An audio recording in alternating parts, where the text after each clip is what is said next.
Assalomu alaykum. Bugun o'zim eng ko'p ishlatadigan va o'qishlarimda juda ham foyda beradigan bitta tool bilan bo'lishmoqchiman.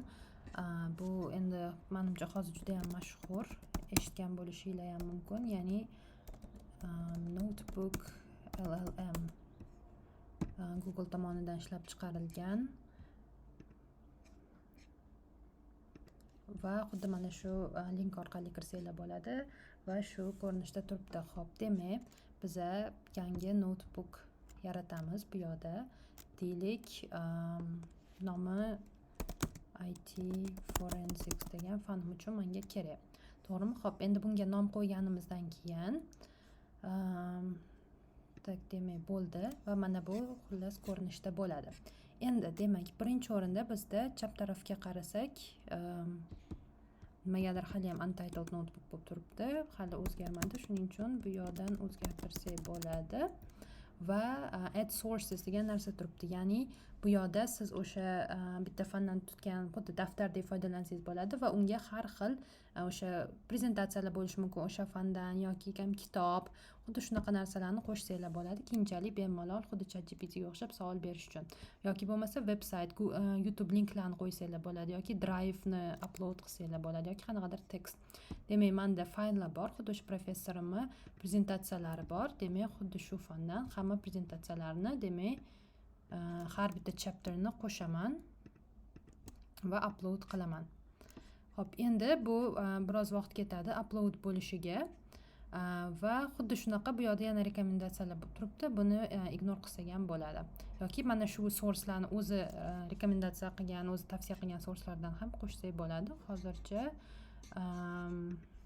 bunga tegmay turamiz va hozir bizada mana bu o'zimizning prezentatsiyalar upload bo'lyapti va keyinchalik xuddi shu haqida bemalol savollar bersak bo'ladi. Misol uchun deylik, men faqat birinchi chapter, ya'ni birinchi bob bo'yicha savol bermoqchiman va faqat javoblarni faqat o'sha yoqdan deylik berishni xohlayman. Va demak, qolganlarini unselect qilib turib, birinchi chapter bo'yicha savol beraman. Misol uchun, give me an overview of chapter 1. Demak, endi faqat mana shu chapterdan bizga javob beradi. Chapter 0 ekan, chapter 1 deb yozibman. Va keyin xuddi mana shu overviewsini o'zini ham qo'shib qo'ysak bo'ladi bu yoqqa. Yana buni juda ham yaxshi tarafi, menga yoqadigani, demak, bir nechta chapterlarni belgilab turib ham savol bersangiz, o'sha har bittasini, demak, mana bunaqa qilib tushuntirib beradi. Va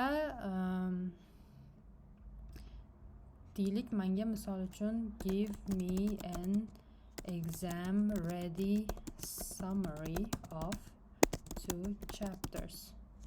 Demak, imtihonga menga hammasini xulosa qilib, chiroyli qilib ber dedim. Va demak, hozir shu ishni o'ylayapti, konsepsiyalarni hammasini o'ylab sizga demak summary qilib beradi. Xuddi mana shunaqa qilib, o'sha faqat o'zingiz bergan, ya'ni bilasiz, Gemini yoki ChatGPT o'zidagi ma'lumotlardan ham qo'shib beradi. Bu notebook LLM yaxshi tarafi, bu faqatgina siz upload qilgan, bergan materialdan sizga javob topib beradi. Va agar javob yoqqan bo'lsa, xuddi mana bunaqa save to note degan joyi bor. Ya'ni buni mana shu javobni save qilib note qilib qo'ysangiz bo'ladi. Va keyinchalik xohlagan paytingiz mana bu notni ochishingiz mumkin, saqlaningiz qilishingiz mumkin va xuddi shunaqa mana shu javobini sizga alohida berib qo'yadi. Ya'ni keyinchalik kerak bo'laman desangiz. Endi buni yana bitta yaxshi tarafi deylik, studiosida, ya'ni studiosi eng yaxshi tarafi, ya'ni bu sizga chapterni audio overview qilib berishi mumkin. Ya'ni xuddi shu chapter haqida audioda gapirishi mumkin. Va misol uchun siz formatini tanlaysiz. Brief qilib ber deyman, misol uchun ingliz tilida qilib ber va misol uchun aytaman, keep it short, very exam focused, last minute style. Ya'ni imtihondan kirishimga ozgina qolganda menga kerak bo'ladigan narsalarni menga audio overview qilib ber dedim va bu xuddi shunaqa qilib menga hozir audio qilib beradi. Ya'ni eshitib ketsam ham bo'ladi. Agar shoshayotgan bo'lsam yoki ishlata olmaydigan bo'lsam va hozir audio generate qilyapti va bunga biroz vaqt ketish kerak, ya'ni kutishingiz kerak, tam bir necha minut ketadi. Va shunga kutib tursak bo'ladi. Bu yoqda yana juda qiziq narsalar bor. Xuddi o'sha siz bergan imенно slaydlardan yoki kitoblardan sizga generate qilib beradi. Aynan qanaqa qilishini aytsangiz, misol uchun slide deck. Bu yoqda menga slayd qilib ber deysiz. Misol uchun detailed qilib slayd qilib ber va misol uchun menga easy to understand beginner level slide deck dedim. Menga oddiy tushunadigan qilib ber, menga beginner qilib deb demak bu slide deck ham berdim. Bu ham ozgina kutamiz. Ya'ni mana bu ikkita based on two sources deyapti, chunki menda bor yo'g'i ikkita source select bo'lgan. Men select all qilishim ham mumkin buni va hamma sourceimdan keyin qilib beradi. Bizda tayyor bo'ldi. Mana bizga audio ko'rinishida demak mavzuyimizni audio qilib berdi. Demak buni bemalol eshitib ko'ramiz. This is the brief on IT forensics. Consider this your ultimate last-minute cram session, covering the foundational concepts of how digital crimes are actually investigated. First, we're looking at Locard's exchange principle. So, what does a French demak biza slide deck, ya'ni bizga slide qilib berdi dedik. Bu juda ham foydali. Qachonki bizda qanaqadir uzun katta kitob bor, o'shani o'qishimiz kerak va tushunishimiz uchun bizga slaydlar yaxshiroq yordam beradi. Xuddi shunda demak menga mana bunaqa qilib slide deck ko'rinishida o'zi noldan menga xuddi mana shunaqa chiroyli qilib slayd qilib berdi. Bu juda ajoyib narsa. Xo'p, buni endi qanaqa qilib PDF holatda va PPT holatda ochsak bo'lar ekan yoki slide show qilsak bo'lar ekan va o'zimiz o'zgartirsak ham bo'lar ekan. Qani slide show qilib ko'ramiz. Mana shunaqa qilib juda ham chiroyli qilib bizga demak bor narsadan slaydlar qilib berdi. Tagida notebook LLM chiqib turadi. Va juda ham chiroyli slayd. Ya'ni bu boshqa narsalarga ham slayd qildirib olib bemalol ko'rsanglar bo'lar ekan va buni keyin saqlanib qilib olsanglar bo'ladi, o'zgartirsanglar bo'ladi, share qilsanglar bo'ladi va hokazo sketch qilsanglar ham bo'ladi. Endi keyingisi video. Video overview bu sizga xuddi o'sha birorta mavzuyingizni video ko'rinishida tushuntirib beradi. Ya'ni buni tanlaysiz va stilini tanlaysiz, qanaqa stilda qilib berish mumkin. Misol uchun klassik stil bo'lishi mumkin yoki xuddi whiteboard deydi, doskada tushuntirgandek tushuntirib berish mumkin. Tam anime ko'radiganlar bo'lsa anime usulda, retro har xil demak tanlasangiz bo'ladi va bu yoqda o'zingiz ham yozsangiz bo'ladi. Menga xuddi mana bu stilda tushuntirib ber yoki xuddi tam 5 yoshli bolaga tushuntirgandek tushuntirib ber yoki bilmayman tam turetskiy kino shaklida tushuntirib ber deb demak yozib video generate qilsanglar bo'ladi. Demak biz hozir xuddi mana shu bitta chapter tanlaganman, o'sha chapter bo'yicha shunchaki generate qilib ko'ramiz videoni. Xo'p, demak bizga video generate qilib berdi. Qani videoni ko'raylik, qanaqa qilingan ekan. Okay, let's just dive right into this explainer. Today, we're looking at the fascinating evolution of how we actually solve crimes. We're going to trace the path from or by exploring a high-stakes or disk. Picture the origins. To understand where we're going with IT forensics, we absolutely have to understand where we started. So the crucial point here is that forensics actually has its roots in ancient Roman public squares. Today, it is there. The evidence doesn't lie. The only variable, the only potential point of process. Section 4, offline versus live forensics, types of IT forensics. Xuddi mana shunaqa qilib demak bizga video ham This isn't just some academic exercise. Va video qilib ham ko'rib, yana buni sketch qilib olishingiz mumkin va demak xuddi shunaqa studio va keyingi ko'rsatmoqchi bo'lgan narsam bu mind map, ya'ni sizlarga mind map ham ko'rsatib beradi. Ya'ni xuddi shu narsani menga tushuntirib ber, miyamda tushunishim uchun menga miyamga xarita tuzib ber, yaxshilab hamma konsepsiyalar bir-biriga qanday bog'lanishini ko'rsatish uchun deb demak men bunga hozir mind map qilib berdim va bunga ham yana biroz vaqt kutish kerak, bir necha minut va bizga mind map qilib beradi. Hozir uni ham ko'ramiz. Tayyor bo'ldi. Kelinglar buni ham ko'ramiz. Ya'ni bizga xuddi shunaqa qilib tushuntirib beribdi demak. Mana IT Forensics Foundations demak mana nimalarga bo'linadi va buni har bitta bo'linishlarini yana tushunib ko'rib, ma'nosi nima bilib olsanglar bo'ladi. Ketdim misol uchun IT Forensics mana shu bo'limlari, digital leads qanaqa turlari bor buni. Demak mana bunaqa turlari bor ekan, qanaqa interpretation levellari bor, demak mana physical data. to'g'rimi, yoki file system bits. Xuddi mana shunaqa qilib, ya'ni sizni miyangizda tushunish hosil qiladi. Agar ayniqsa qiyinroq konsepsiyalar bo'lsa, bular qanday qilib bir-biriga bog'lanishi to'g'risida. Bu mind map edi. Endi reportlar ham qiladi. Siz sourcelaringizni ko'rib chiqqan holda, misol uchun study guide qilib berishi mumkin. Qanday o'qiyman, mana shuncha mavzuyim bor. Menga yoki qanaqadir blog post qilib ber deyishingiz mumkin. Demak, prosta menga oddiy report qilib ber deymiz. Demak, create a study guide report. Demak, bizga hozir study guide tayyorlab beradi. Generating report. Va bu mana bu shu paytgacha generate qilgan narsalarimiz. Mana bu audio, prezentatsiya, video, mind map, hammasi shu yerda, xuddi shu yerda turadi, ya'ni. Xo'p, demak, bizga study guide mana tayyorlab berdi. Buni ham ko'ramiz. Ya'ni qanaqa qilib o'qishimiz haqida, demak, bizga chiroyli qilib report qilib bergan. Misol uchun nimadan boshlash kerak, nimani yaxshi o'rganish kerak va buni ham xuddi shunaqa qilib, demak, Docker yoki Excel qilib saqlangiz qolsak bo'ladi.